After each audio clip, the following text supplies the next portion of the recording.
মায়ের চোখে ঝরলে পানি, মায়ের চোখে ঝরলে পানি, আল্লাহর আরশ কাঁপা যায়। কান্দে না যেন মায়, কান্দে না যেন মায়। মায়ের মনে কত কষ্ট জানো না কি ভাই, এই জগতে মায়ের মতো আপন কেহ নাই। সেই মায়ের কষ্ট কেহ দিও নাই দুনিয়ায়। কান্দে না যেন মায়, কান্দে না যেন মায়। মা আর বাবা তাদের যদি কষ্ট দিয়ে ফেলেন, নবী বলেন হুমা জান্নাতুকা হুমা নারুকা, তোমার জান্নাতে যাওয়ার কারণ হবে তোমার বাবা মা, তোমার জাহান্নামে যাওয়ার কারণ হবে তোমার বাবা মা। সুতরাং বাবা মা যেন উফ শব্দ না বলে। সেরকম বাবাকে তুমি শ্রদ্ধা করো, মাকে তুমি সম্মান করো। লা তাআতা লি মাখলুকিন ফি মাসিয়াতিল খালিক, যতক্ষণ পর্যন্ত বাবা তোমাকে, মা তোমাকে ইসলামের বিরুদ্ধে যাওয়ার নির্দেশ না দিচ্ছে। এই জন্য যদি এমন হয় যে বাবা বলেছে সুদ ঘুষ দিয়ে চাকরি নাও, যেখানে সুদ আছে সেখানে চাকরি নাও, এই সমস্ত কথাগুলো শোনা যাবে। বাবা বলল সন্তান ঘুমায় থাকো, ঘুমাও, যেহেতু এতদিন পরে শহর থেকে বাড়িতে আসছো, একটু ল্যাপটপ টেনে দিয়ে বাপ মসজিদে যায় আর বললো ঘুমাও না। আল্লাহ বলেছেন না, ও আনফুসাকুম ওয়া আহলিকুম নারা, নিজেও বাঁচো পরিবারকেও বাঁচাও। নামাজের নির্দেশ দেওয়ার জন্য বলা হয়েছে, যখন 7 বছর বয়স হয়ে যাবে নামাজের নির্দেশ দিয়ে দেন। 10 বছর হয়ে যাওয়ার জন্য, যেখানে রাসূল সাল্লাল্লাহু আলাইহি ওয়াসাল্লাম বলেছেন মাল্লাম ইয়ারহাম সগীরানা, ছোটদের প্রতি যারা স্নেহ করলো না, বড়দেরকে যারা সম্মান করলো না, আমার উম্মত নয়। সেখানে নবী বললেন 10 বছর বয়স হয়ে গেছে, যখন তোমার সন্তান নামাজ পড়বে না ওকে পিটাও, কারণ যে ব্যক্তি নামাজ পড়ে না ও বেটা তো আল্লাহকে চিনবে না, ও বাপ মা চিনবে না। ঠিক না বেঠি? ও তো আল্লাহকে চিনবে না, বাপ মাকে কবে চিনবে? এই জন্য আগে চিনতে হবে আল্লাহকে। আগে কাকে চিনতে হবে? আল্লাহকে চিনতে হবে। ভাইরা আমার, বাবাজিরা আমার, মা আর বাবা তাদের দিকে তাকালে নবী বললেন কবুল হজের সওয়াব, আর তাদেরকে কষ্ট দিলে জাহান্নামে যাওয়ার কারণ হয়ে যাবে। নবীজি একদিন রাস্তা দিয়ে হাঁটছেন, নবীজি দেখতে পেলেন একটা কবরের ভিতরে আযাব হচ্ছে। আমার নবীজি দোয়া করলেন, আয় আল্লাহ রাব্বুল আলামিন, এই কবরের আযাব তুমি maaf করে দাও। নবীর দোয়ার দাম আছে না নাই? নবীর দোয়ার দাম আছে না নাই? কারণ আল্লাহ নিজের ব্যাপারে বলেছেন আলহামদুলিল্লাহি রাব্বিল আলামিন। আর আমার নবীর ব্যাপারে আল্লাহ রাব্বুল আলামিন বলেছেন ওয়ামা আরসালনাকা ইল্লা রাহমাতাল লিল আলামিন। রাহমাতুল লিল আলামিন নবী কুরআনে প্রমাণ, আশিক বিনে কে বুঝিবে আমার দয়ার নবীর শান। কষ্ট হচ্ছে আপনাদের? মাঝে মধ্যে একটু নবীর প্রেমে গাওয়া যাবে না? যাবে তো ইনশাআল্লাহ? জবানটা ছেড়ে দিয়ে বলেন না, রাহমাতুল লিল আলামিন নবী রাহমাতুল লিল, এত আস্তে জোরে সরে, রাহমাতুল লিল আলামিন নবী রাহমাতুল লিল, কুরআনে প্রমাণ, আশিক বিনে কে বুঝিবে আমার দয়ার নবীর শান, উম্মত বিনে কে বুঝিবে। তো আসতে বললে মাস্ত শেষ করে দিন। জোরে জোরে একটু মেহেরবানি করেন, একটু শীত করতেছে, আপনাদের জীবনীও আসতেছে, তাই একটু আপনাদেরকে মাঝে মধ্যে নিয়ে গাইতে চাই। কে বলেন না, রাহমাতুল লিল আলামিন নবী রাহমাতুল লিল আলামিন নবী কুরআনে প্রমাণ, আশিক বিনে কে বুঝিবে আমার দয়ার নবীর শান, আশিক বিনে কে বুঝিবে। নবী আমার মদিনারে বলবো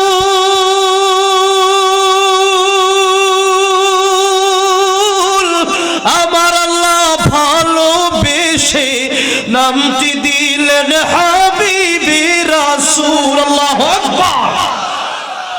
নবী আমার মদিনারে বলবো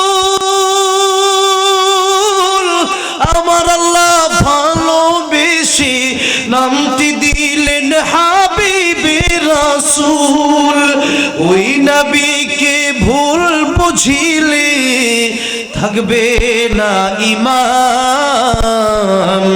আশিক বিনে কে বুঝিবে আমার দয়ার নবীর শান। বলেন না, আশিক বিনে কে বুঝিবে। ভাইয়ের আমার, বাবাজির আবার নবীজি এই কবর আযাব মাফের জন্য দোয়া করলেন কয়বার? দোয়া করলেন কয়বার? নবীজি তাকায় দেখতেছেন কবর আযাব মাফ হয় না। যখন নবী দেখলেন কবর আযাব মাফ হয় না, নবী আবার দোয়া করলেন। এই হলো দুইবার। নবী এবার তাকায় দেখতেছেন এখনো কবর আযাব মাফ হয় না।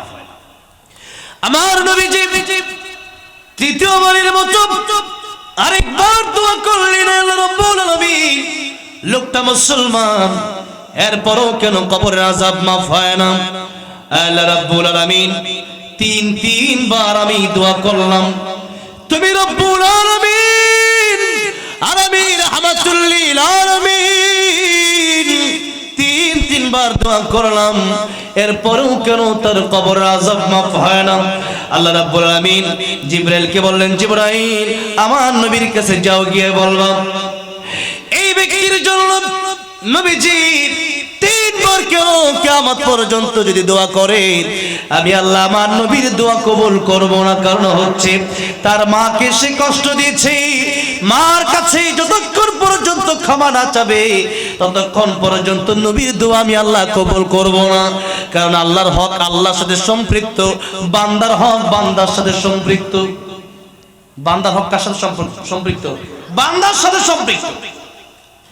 কোন বান্দার 10,000 টাকা মেরে খেলেন, কোন মানুষকে বিনা কারণে থাপ্পড় মারলেন, এই বান্দা যতক্ষণ পর্যন্ত ক্ষমা না করবে ততক্ষণ পর্যন্ত আপনার ক্ষমা নাই, আল্লাহ ততক্ষণ পর্যন্ত আপনারে মাফ করবে না।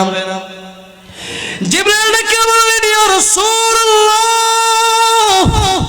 ইয়া হাবিবাল্লাহ, একবার দুইবার তিনবার আপনি দোয়া করেছেন, দোয়া কবুল হয় নাই। আপনি তিনবার কেন, 300 বার কেন, 3000 বার কেন কিয়ামত পর্যন্ত দোয়া কবুল করলো এই দোয়া কবুল হবে না? কারণ হচ্ছে তার মায়ের সাথে হকের সম্পর্ক আল্লাহর সাথে না। নবী যুবকের মাকে ডাকলেন, ডাকার পরে বললেন এটা কার কবর? মহিলা ডেকে বললেন, ইয়া রাসূলুল্লাহ এটা আমার সন্তানের কবর। নবী ডেকে বললেন, ও যুবকের বাপ, এই কবর যদি তোমার সন্তানের কবর হয়, আমি তো কবরের আযাব দেখি, তুমি তো কবরের আযাব দেখো না। কবরের আযাব নবী বলেন, আমার মনে চায় আমি দোয়া করি আমার উম্মতের জন্য, আমার উম্মত যেন কবরের আযাব দেখে। কিন্তু কেন দোয়া করি না? কারণ হলো আমি যদি আমার উম্মতের জন্য এই দোয়া করি যে আমার উম্মত যেন কবরের আযাব দেখতে পারে, আর আল্লাহ যদি এই দোয়া কবুল করে, তাহলে মানুষ, দুনিয়ার মানুষ, আমার উম্মতেরা বাবার লাশ নিয়ে, মায়ের লাশ নিয়ে কবরস্থানে যাবে না, ভাইয়ের লাশ নিয়ে কবরে যাবে না, বোনের লাশ নিয়ে কবরে যাবে না। কারণ চিন্তা করবে কবরের আযাব যে কঠিন, এই কবরে আমার বাবার আযাব হোক আমি চাই না। দুনিয়ার নিজাম, দুনিয়ার সিস্টেম ঠিক থাকবে না, মানুষ খাওয়া দাওয়া বন্ধ করে দিবে, খাত খাবার বন্ধ করে দিবে, চাকরি বন্ধ করে দিবে। কারণ হলো চিন্তা করবে আমি যদি চাকরি করতে যাই, ক্ষেত খামারে যাই, না জানি ওই কবরের কথা আমি বলে যাই। এই জন্য দুনিয়ার নিয়ম শৃঙ্খলা মেনটেন নিজাম পাল্টে যাবে, যার কারণে নবী দোয়া করলেন না। কিন্তু আমার নবীকে আল্লাহ রাব্বুল আলামিন কবর আযাব দেখার মতো তৌফিক দিয়ে দিয়েছিলেন। নবী দোয়া করলেন, আল্লাহ রাব্বুল আলামিন তিনবার দোয়া করলাম, এখনো কবুল হলো না। আল্লাহ রাব্বুল আলামিন আমি আরেকটা দোয়া তোমার কাছে করতে চাই।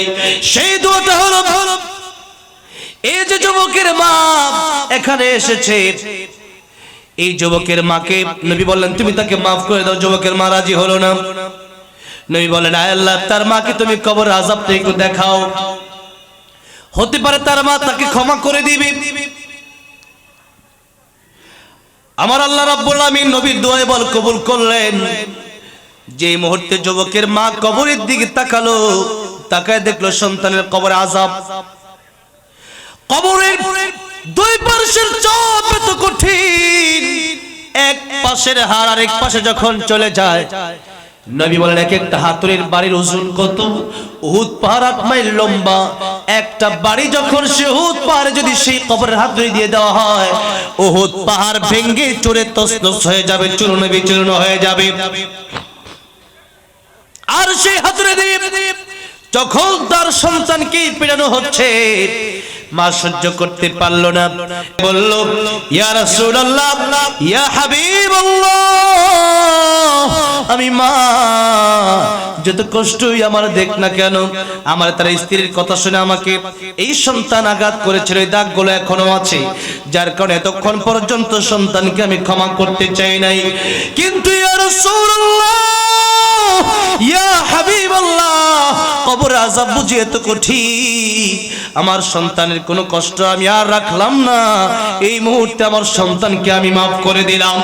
যেই মাত্র মা বলেছে সন্তানকে ক্ষমা করে দিলাম, সাথে সাথে নবী তাকায় দেখে কবরটা জান্নাতের বাগান হয়ে গেছে। মায়ের চোখে ঝরলে পানি, মায়ের চোখে ঝরলে পানি, আল্লাহর আরশ কাঁপা যায়, কান্দে না যেন মায়, কান্দে না যেন মায়। মায়ের মনে কত কষ্ট জানো না কি ভাই, এই জগতে মায়ের মতো আপন কেহ নাই, সেই মায়ের কষ্ট কেহ দিও নাই দুনিয়ায়, কান্দে না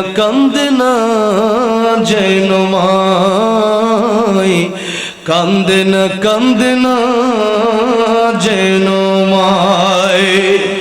আমার ভাইরা বাবাজিরা, এই জন্য মাকে কিভাবে সম্মান দিতে হয়, নবী ছোট থেকে যখন নবীর মা চলে গেল, আমার নবী হওয়ার পরে একদিন মা নবীজি দুধ মা হালিমাতুস সাদিয়া রাদিয়াল্লাহু আনহা নবীর কাছে একদিন আসলেন। মুরব্বী মানুষ তিনি, সাহাবায়ে কেরাম রাদিয়াল্লাহু আনহুম আজমাইনদের সামনে নবীজি কেমন সম্মান জানালেন। নবীজি নিজের চাদরটা সেই জায়গায় বিছিয়ে দিলেন যেখানে নবীর দুধমা বসবেন। জিজ্ঞাসা করা হলো ইয়া রাসূলুল্লাহ, কত মানুষ আপনার কাছে আসে, নিজের গায়ের চাদরটা আপনি খুলে দেন না, কিন্তু আজকে আপনি নিজের গায়ের চাদর খুলে দিলেন, ইনি কে? বলা হলো সাহাবীরা আমার, ইনি হচ্ছেন আমার সেই মা যিনি আমাকে দুধ পান করে লালন পালন করেছেন, আম্মা জান হালিমাতুস সাদিয়া রাদিয়াল্লাহু আনহা। নবীজি এইভাবেই সম্মান দিয়েছিলেন মাকে। আর নবীজি মার বাবার ব্যাপারে বলেছেন, মার বাবাকে যদি তোমরা খুশি করতে পারো আল্লাহ খুশি হয়ে যাবে, আর মা বাবা যদি কষ্ট পেয়ে যায় তাহলে আমার আল্লাহ রাব্বুল আমিন কষ্ট পেয়ে যাবে। এই জন্য মা আর বাবার গুরুত্ব কোরআন হাদিসে এত বেশি এসেছে। আল্লাহ নিজের ইবাদতের পরে আল্লাহ রাব্বুল আমিন বললেন তোমাদের পিতামাতার খেদমত করো। এরপরে ইমাম সুফিয়ান সাউরি বললেন, ওই ব্যক্তি এত উপকার আমারে করলো যে উপকার আমার মা বাবা আমার করতে পারলো না। মনে আছে কথা? মনে আছে তো নাকি ভুলে গেছেন? লাইন মনে রাখবেন। ইমাম সুফিয়ান সাউরি বললেন, খাদেম শোনো, আমার মা বাবা এত বড় উপকার আমার করতে পারবে না, এই ব্যক্তি যত বড় উপকার আমারে করবে। জিজ্ঞাসা করা হলো হুজুর এত বড় উপকার কিভাবে আবার করে যেটা মা বাবাও করতে পারে না? বলা হলো ইয়াউমা ইয়াফিরুল মারউ মিন আখিহি ওয়া উম্মিহি ওয়া আবিহি ওয়া সাহিবাতিহি ওয়া বানিহি। কিয়ামতের মাঠ যেদিন কায়েম হয়ে যাবে, ছাড়া সব নবীরা বলবে নফসি নফসি নফসি, আল্লাহ আমারে বাঁচাও, আমারে বাঁচাও, আজকে আমার কি উপায় হবে? আর সেদিন রাহমাতুল লিল আলামিন নবী শুধু বলবেন উম্মতি উম্মতি। সেই বিপদের দিনে মার বাবা নিজের কথা চিন্তা করবে, সন্তান যাবে মায়ের কাছে বাবার কাছে। আল্লাহ রাব্বুল আলামিন কোরআন শরীফের ভিতরে বলে দিলেন, মা সেদিন সন্তানকে সন্তান বলে পরিচয় দিবে না, বাবা সেদিন সন্তানকে সন্তান বলে পরিচয় দিবে না। কি অবস্থা হবে সেদিন? সেদিন একজন যদি আরেকজনের বিরুদ্ধে গীবত করে, নবী বলেছেন তার দুইটা ক্ষতি হয়ে যাবে। কয়টা ক্ষতি? এক নাম্বার, নিজের নেক আমলগুলো তারে দিয়ে দেওয়া লাগবে সেই দিন। দুই নম্বরে তার বদ আমলের এই বোঝা নিয়ে আমাকে জাহান্নামে যাওয়া লাগবে। নাউযুবিল্লাহ। যদি তার গীবতের কারণে আমার ইবাদত চলে যায় তার কাছে, তার গুনাহ চলে আসে আমার কাছে, এই গীবত করার কোনো মানে হয়? আল্লাহ রাব্বুল আলামিন সূরা হুজুরাতে বলছেন, ওয়ালা ইয়াগতাব বা'দুকুম বা'দা আইয়ুহিব্বু আহাদুকুম আন ইয়াকুলা লাহমা আখিহি মাইতান ফাকারিহতুমু। তোমরা একজন আরেকজনের বিরুদ্ধে গীবত করবা না। গীবত করলে পরে আল্লাহ বলছেন তোমরা এমনটাই কেউ পছন্দ করো, ইউহিব্বু আহাদুকুম, তোমরা কি এটা পছন্দ করো, আইয়াকুলা লাহমা আখি, নিজের মৃত ভাইয়ের কাঁচা গোশত খাওয়া, এটা কি কেউ পছন্দ করো? কেউ পছন্দ করেন এটা? আল্লাহ নিজেই বলছেন ফাকারিহতুমু, এটা যেমন অপছন্দ, আল্লাহ বলছেন ঠিক তেমনি ভাবে গীবত আমি আল্লাহ হারাম করে দিলাম। নিজের মরা ভাইয়ের কাঁচা গোশত খাওয়া যেমন হারাম, গীবতকেও আমি আল্লাহ হারাম করে দিলাম। গীবত যদি তোমরা করো বড় ক্ষতিগ্রস্ত তোমরা হয়ে যাবা। এই জন্যই বলেছেন কাইয়িসু মান দানা নাফসাহু, যে ব্যক্তি নিজের চিন্তা করে সে ব্যক্তি চালাক। কিন্তু আমরা নিজের চিন্তা বেশি করি না, মানুষের চিন্তা বেশি করি। হ্যাঁ, অন্য মানুষের চিন্তা আমরা বেশি করি, নিজের চিন্তা আমরা বেশি করি না। অথচ আমার কবরে আমি যাব, আপনি যাবেন, আপনার কবরে আপনি যাবেন, আমি যাব।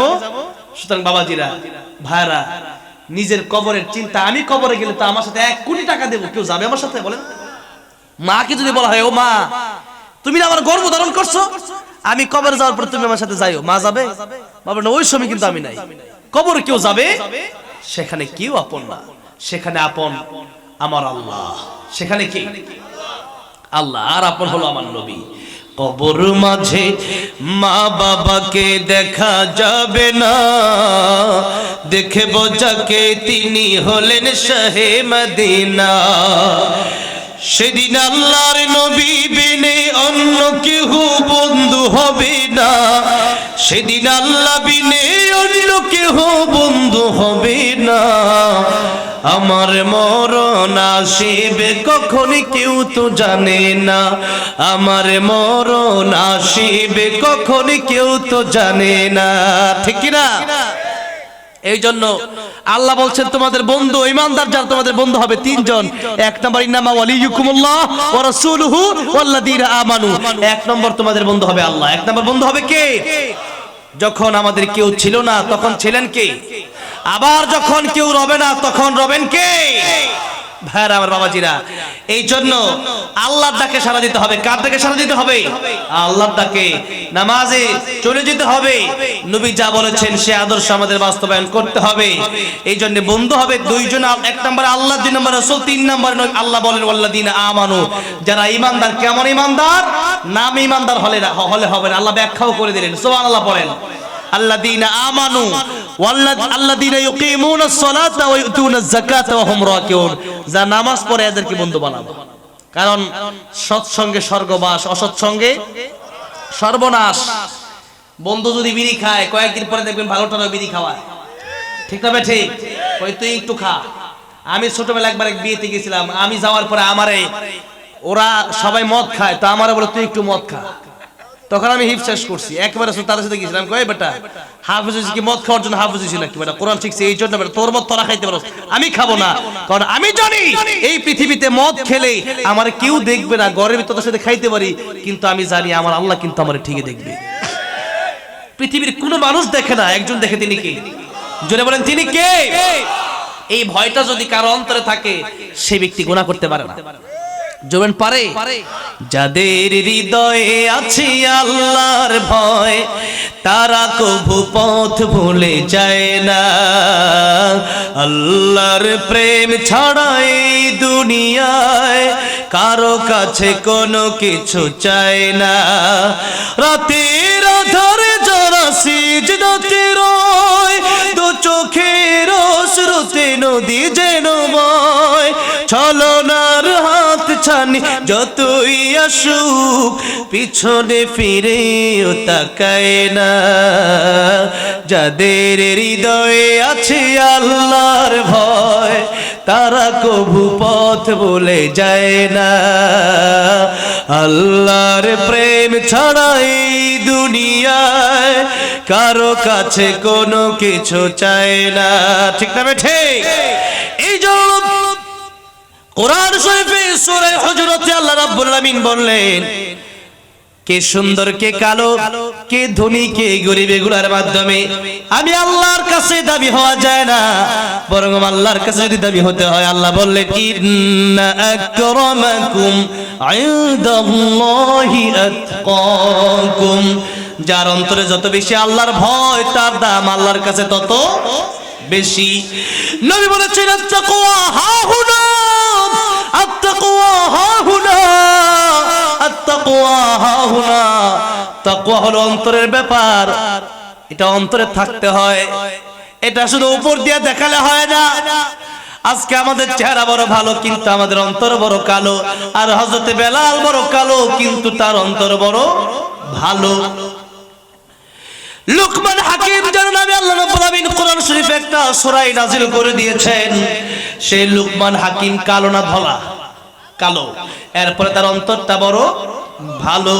সন্তানকে যে কথাগুলো বললেন আল্লাহ কোরআন শরীফে, সেই কথাগুলো কোট করে দিলেন।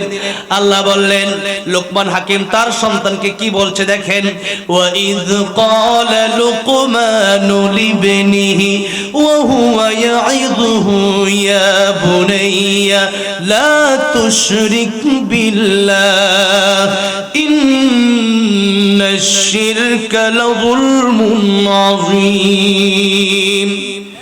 আল্লাহ বলছেন লুকমান হাকিম তার সন্তানকে বললেন, সন্তান তুমি শিরক করবে না, কারণ পৃথিবীতে যত গুনাহ আছে সবচেয়ে বড় গুনার নাম হলো শিরকের গুনাহ। সবচেয়ে বড় গুনার নাম কি? পীরের পায়ে সেজদা করা, মাজারে সেজদা করা, এগুলো আমাদের দেশে আছে না নাই? এগুলো বন্ধ করতে হবে। এগুলো যারা করে এগুলো মুশরিক, এগুলোর সাথে ঈমানদারের কোনো সম্পর্ক নাই। ভাইরা বাবাজিরা, যেই কথা বলছিলাম, যে নিজের মা আর বাবা এত বড় উপকার করবে না যদি কেউ গীবত করেন, মা বাবা কিয়ামতের ময়দানে একটা নেকি দিতে রাজি হবে না। কিন্তু কেউ যদি একজনের সম্পদ নষ্ট করেন, বান্দার হক যদি নষ্ট করেন, গীবত যদি করেন, তাহলে আপনার কিয়ামতের ময়দানে অনিচ্ছা সত্ত্বেও আপনার নেকিগুলা, আপনার আমলগুলা তারে দিয়ে দেওয়া লাগবে। এটা আপনার বড় ক্ষতি হয়ে যাবে। এই জন্য গীবত আমাদের বন্ধ করা লাগবে। বলছিলাম, মসজিদে যাওয়ার পরে কেউ যদি গীবত করে, মসজিদে গেলেও গুনাহ। আর বাথরুমে কেউ যদি দোয়া পড়ে ঢুকে, আবার বের হওয়ার পরে দোয়া পড়ে, তাহলে সওয়াব আছে না নাই? সকাল সন্ধ্যা আল্লাহ বলেছেন, ইয়া আইয়ুহাল্লাযীনা আমানু যকুরুল্লাহা যিকরান কাসীরা ওয়াসাব্বিহুহু বুকরাতান ওয়া আসীলা। আল্লাহ বলেছেন, তোমরা আল্লাহর জিকির বেশি বেশি করো। আল্লাহ জিকির বেশি করবেন কেমনে? আল্লাহর কোরআনের জিকিরের অর্থ অনেকগুলো আছে, তার মধ্যে অন্যতম 5টি জিকিরের অর্থ তাফসীরে কাবীর ইমাম ফখরুদ্দিন রাজি রাহমাতুল্লাহ আলাইহি লিখেছেন। এর মধ্যে 1 নাম্বার জিকির হলো, তিনি ব্যাখ্যা করে বলছেন, আল্লাহ বলছেন ইন্না নাহনু নাযালনা যিকরা ওয়া ইন্না লাহু লাহাফিজুন। কোরআন আমি আল্লাহ নাযিল করেছি আর হেফাজত করব আমি আল্লাহ। জিকিরের 1 নম্বর অর্থ হলো কোরআন শরীফ। কি? কোরআন শরীফ। কোরআন আপনি যদি মেনে চলেন তাহলে জিকির মানা হয়ে যাবে। এর জন্য যে কথা বলছিলাম, ইসলামে আপনি যা করবেন, আপনি মুমিন, আপনার জীবনে কোনো এমন থাকবে না যেটা ইসলামের বাইরে। সবই ইসলাম। রাজনীতিও ইসলাম। ইসলামের ভিতরে কি রাজনীতি নাই? হ্যাঁ, আছে না নাই? এই যে দিনাজপুরে একদিন গেলাম ওয়াজ করার জন্য, সাজিদ আসিফ ভাই আছে এখানে, চলে গেছে ওকে। হ্যাঁ, ওই যে ভাইয়ের সামনে একজন আমাকে বলল যে হুজুর আপনি আজকে ওয়াজ করবেন কিন্তু রাজনীতি বলবেন না। আমি বললাম তাহলে কি কোরআন শরীফে নাই? আমার নবী 10 বছর মদিনার প্রেসিডেন্ট ছিলেন, ঠিক না বেঠে? আবু বকর প্রেসিডেন্ট ছিলেন, ওমর প্রেসিডেন্ট ছিলেন। আমরা কেন প্রেসিডেন্ট হব না? বরং আমরা যদি প্রেসিডেন্ট না হতে পারি তাহলে এই দেশে আল্লামা সাঈদীর মতো আলেমদেরকে শহীদ করে দেওয়ার মতো ক্ষমতা পাবে তারা। আর আমাদের হাতে ক্ষমতা আসলে দেশে কোরআন দিয়ে দেশ চলবে, দেশে শুধু শান্তি আর শান্তি আসবে, ঠিক না বেঠে? আল্লাহ তুমি দেশে কোরআনের রাজ কায়েম করে দাও, জোরে বলো আমিন। ভাইরা বাবাজিরা, এই জন্য বলছিলাম যে আমাদের এমন কোন শব্দ নাই যে শব্দের জন্য আমাদের ইবাদত না হয়। এই যে 12 মাস, এই মাসের ভিতরে আল্লাহ রাব্বুল আলামিন নির্দিষ্ট সময় রেখে রেখে বিভিন্ন ইবাদত আমাদেরকে দিয়েছেন। এর মাঝে আল্লাহ রাব্বুল আলামিন বললেন যে বিভিন্ন মাস বিভিন্ন সময় প্রতিদিন দৈনিক সময়ের ব্যাপারে আমি কথা বলতেছিলাম। এই সময়ের কসম আল্লাহ রাব্বুল আলামিন করেছেন, বললেন ওয়াল আসর, সময়ের কসম। কিসের কসম? সময়ের কসম, মহাকালের কসম, ইতিহাসের কসম। এখানে সময় আছে। এই যে সময়ের কথা আল্লাহ এত গুরুত্ব দিলেন, সময় নিয়ে লম্বা আলোচনা আজকে আমি আর এত লম্বা আলোচনা করব না। 12টা 9 বেজে গেছে। আমি তো ভাবলাম যে 12টা মনে হয় বাজে নাই। আল্লাহ, বলবো আমি আল্লামা সাঈদীও আজকে বলবো ইনশাআল্লাহ, কারণ এখানে আল্লামা সাঈদীর অসংখ্য ভক্ত আছে, আমি জানি, আমি বলবো ইনশাআল্লাহ। এরপরে আরো কিছু পর্ব আছে, সবই দেখি রাখার চেষ্টা করতে পারি কিনা। আমি সর্বোচ্চ 12:30 পর্যন্ত টাইম আপনাদের কাছে চেয়ে নিচ্ছি। এই সময়ের গুরুত্ব আমাদেরকে দিতে হবে, কারণ ইবনে কাইয়িম রাহমাতুল্লাহ আলাইহি বলছেন যে সময় চলে গেল এটা হলো স্বপ্নের মতো। এটা কিসের মতো? স্বপ্নের মতো। আপনি তো লক্ষ্য করেন আপনার পিছনের সময়ের দিকে, এক সময় আপনি কত সুন্দর খেলাধুলা করতেন, মা আপনাকে আদর করতো, বাবা আদর করতো, শৈশবকালের দিকে তাকান, এগুলো আর ফিরে আসবে না? ফিরে আসবে? আর সামনের সময় যেটা, এটা হচ্ছে আপনার আকাঙ্ক্ষা শুধু। কিন্তু আপনার যতই আকাঙ্ক্ষা আপনি করেন, একদিন এই জীবনে আপনাকে পাড়ি দিয়ে কবরে যেতেই কেউ বসতে পারবে না। কুল্লু মান আলাইহা ফান ওয়া ইয়াবকা ওয়াজহু রাব্বিকা যুল জালালি ওয়াল ইকরাম। চলে যেতে হবে সবাইকে। এই জন্য আল্লাহ নবী বলেছেন আকাঙ্ক্ষা যতই করো, শেষ আকাঙ্ক্ষা শেষ নাও হতে পারে। দুনিয়ার মানুষকে একবার বলতে শোনা যদি দেওয়া হয়, সে ব্যক্তি চিন্তা করবে আরেকটা মাঠ শোনা কিভাবে আমি পাবো। শুধু একটা মাঠ কেন, একটা দুনিয়া যদি মানুষকে দেওয়া হয়, সে ব্যক্তি চিন্তা করবে এরকম আরেকটা দুনিয়ার ক্ষমতা যদি আমি পেয়ে যেতাম তবেই ভালো হতো। নবী বলেন বনি আদমের চাহিদা কবরে যাওয়ার আগ পর্যন্ত মিটবে না। কোন জায়গায় যাওয়ার আগ পর্যন্ত? যেদিন কবরে যাবে সেদিন দেখবে তার কাপড়ে কোনো পকেট। এত সম্পদ, এগুলো কি কাফনের কাপড় দিয়ে দেওয়া হবে? বলেন, দেওয়া হবে না। এই জন্য বলেছেন গিনাকা ক্বাবলা ফাকারিক, সম্পদটাকে তোমরা গনিমত মনে করবা। কি মনে করবা? আল্লাহর পক্ষ থেকে তোমাদেরকে সম্পদ দেওয়া হয়েছে। এই সম্পদের মালিক চিরজীবন কেউ থাকতে পারে না। এই সম্পদের মালিক আজ আপনি আছেন, আগামীকাল আপনার ছেলে হয়ে যাবে, আপনার ছেলে থাকবে কয়েকদিন পর আপনার নাতি হয়ে যাবে। চিরকাল এই ক্ষমতার মালিক আমরা কেউ নয়, একজন তাবারাকাল্লাযী বিয়াদিহিল মুলক ওয়া হুয়া আলা কুল্লি শাইইন কাদির। চিরস্থায়ী ক্ষমতার মালিক একজন, তিনি কে? মালিক একজন, তিনি আল্লাহ। আমরা গোলাম। আমরা কি? গোলাম। চলবে মালিকের কথা নয়, মালিক গোলামের কথাই চলবে না, গোলাম তার মালিকের কথাই চলবে। গোলাম তার মালিকের কথাই চলবে। আল্লাহ তুমি আমাদেরকে তোমার গোলাম, প্রকৃত গোলাম বানাই দিও, বলে না আমি।